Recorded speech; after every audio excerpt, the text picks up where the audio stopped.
প্রতি সপ্তাহে নতুন নতুন ভূতের গল্প দেখতে সাবস্ক্রাইব করুন বাংলা ভূতের গল্প চ্যানেলটিকে। সেই সাথে বেল আইকন প্রেস করতে ভুলবেন না। বন্ধুরা, আজকের এই সত্যিকার ঘটনাটি পাঠিয়েছে বাংলাদেশের নরসিংদী থেকে। ঘটেছিল তার দাদার এক ভাইয়ের সাথে। আজকের বিশেষ প্রশ্ন, তোমরা কি কেউ কখনো গভীর রাতে ভ্যান বা রিকশাতে চড়েছ?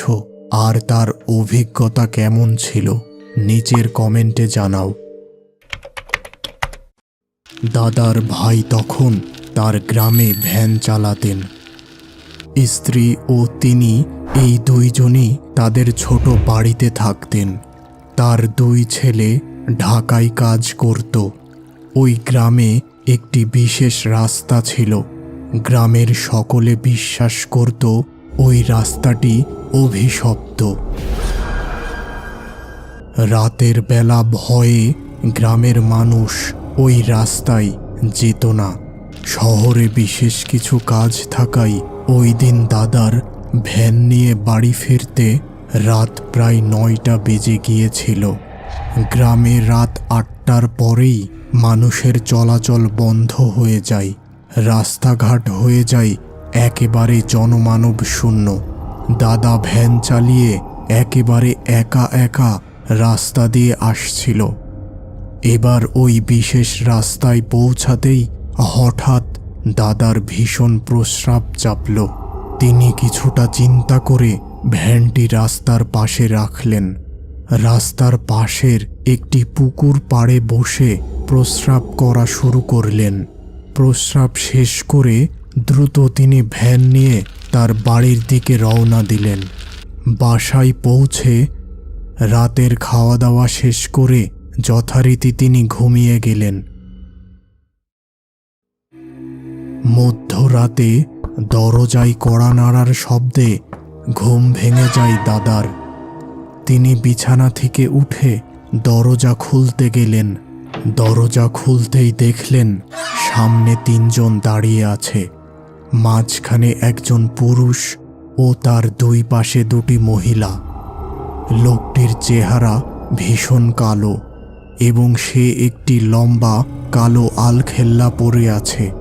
মহিলা 2টি ছিল ভীষণ সুন্দর এবং তারা কালো বোরখা পরেছিল। ওই মহিলা 2টির হাতে সাদা ব্রয়লার মুরগি ছিল। আমরা খুব বিপদে পড়েছি, এখনই আমাদের ছমির বাজারে যেতে হবে, কিন্তু কোনো ভ্যান পাচ্ছি না। আপনি যদি আমাদের একটু পৌঁছে দিতেন। দাদা ছিল খুব দয়ালু মানুষ, তাই তিনি এই মধ্যরাতেও এই 3জনকে সাহায্য করতে চাইল। দাদি কিন্তু তাকে এত রাতে বাইরে যেতে দিচ্ছিল না। দাদা দাদির কথা না শুনে ওই 3জনের সাথে ভ্যান নিয়ে বেরিয়ে পড়লেন। বেশ কিছু সময় পর দাদা ওই লোকগুলো সমেত ওই অভিশপ্ত রাস্তায় এসে পৌঁছালো। এমন সময় ওই লোকটি বলল, এবার এখানে একটু থামো, কাজ আছে। এখানে থামা যাবে না, এই জায়গাটা ভালো না, আর একটু সামনে যেয়ে থামছি। এই কথা শেষ হতেই ভ্যান যেন কোনো এক অদৃশ্য বলে থেমে গেল এবং অনেক চেষ্টা করেও দাদা ভ্যানের প্যাডেল ঘোরাতে পারলেন না। ভ্যানের কি হয়েছে তা দেখার জন্য দাদা ভ্যান থেকে নামতেই ওই কালো লোকটা এসে তার বুকে এক জোরালো আঘাত করল, আর সাথে সাথে দাদা সেখানেই অজ্ঞান হয়ে গেল। দাদার জ্ঞান ফিরতেই তিনি নিজেকে ছমির বাজারে আবিষ্কার করল। আশেপাশে দোকানপাট সব বন্ধ ছিল। দূরে একটি চায়ের দোকান খোলা দেখতে পেয়ে দাদা ওই দিকেই রওনা দিল।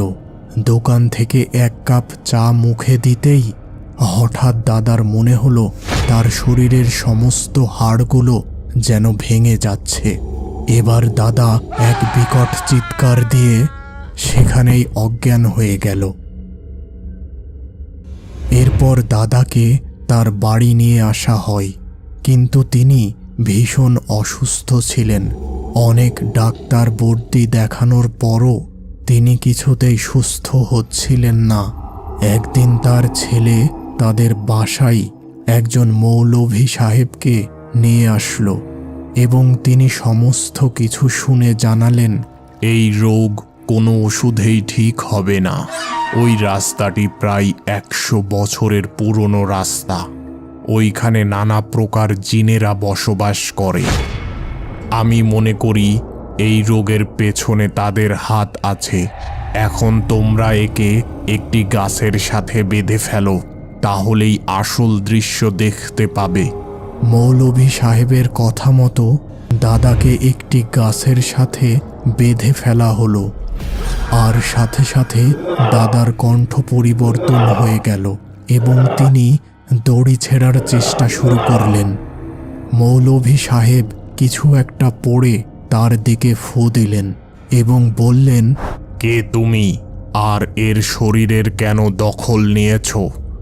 আমরা তিনজন এর শরীরের দখল নিয়েছি, কারণ ওই রাতে আমরা পুকুর পাড়ে বসেছিলাম। এমন সময় এই লোকটা এসে আমাদের উপর প্রস্রাব করে দেয়, তাই আমরা এর প্রতিশোধ নিচ্ছি। দেখো, সে একজন মানুষ। তোদের ওই রাতে সে দেখতে পায়নি, তাই সে ভুল করেছে। তাকে এখন তোরা ছেড়ে দে। না, আমরা ওকে ছাড়ব না। দেখ, আমি কিন্তু তোদের জোর করে বিতাড়িত করতে পারি, কিন্তু এতে এই ব্যক্তির ক্ষতি হবে। তোরা যা চাস তাই বল। এই ব্যক্তির ছেলেরা সে সব কিছুর ব্যবস্থা করে দেবে। ঠিক আছে, তাহলে ওই রাস্তায় 5 কেজি দুধ ও 2 আটি কলা রেখে আসিস। আমরা একে ছেড়ে চলে যাচ্ছি। এর সাথে সাথে দাদা অজ্ঞান হয়ে গেলেন। এবার এর বাঁধন খুলে দিয়ে বিছানায় শুইয়ে দাও, আর আগামীকালই ওদের কথা মতো 5 কেজি দুধ ও 2 আটি কলা রেখে আসবে ওই অভিশপ্ত রাস্তায়। আর একটা জিনিস মাথায় রাখবা, এই জগতে মানুষ ছাড়া আরও অনেক অদৃশ্য জীব আছে যারা আমাদের আশেপাশেই থাকে। তাই বিশেষ করে রাতের বেলা যেখানে সেখানে অপবিত্র কাজকর্ম করা থেকে বিরত থাকবা। এরপর দাদা বেশ কিছুটা সুস্থ হন, তবে তিনি কখনোই সম্পূর্ণ সুস্থ হতে পারেননি। তার বয়স বর্তমানে 60 বছরেরও বেশি। মাঝে মাঝেই তিনি বেশ অসুস্থ হয়ে পড়েন।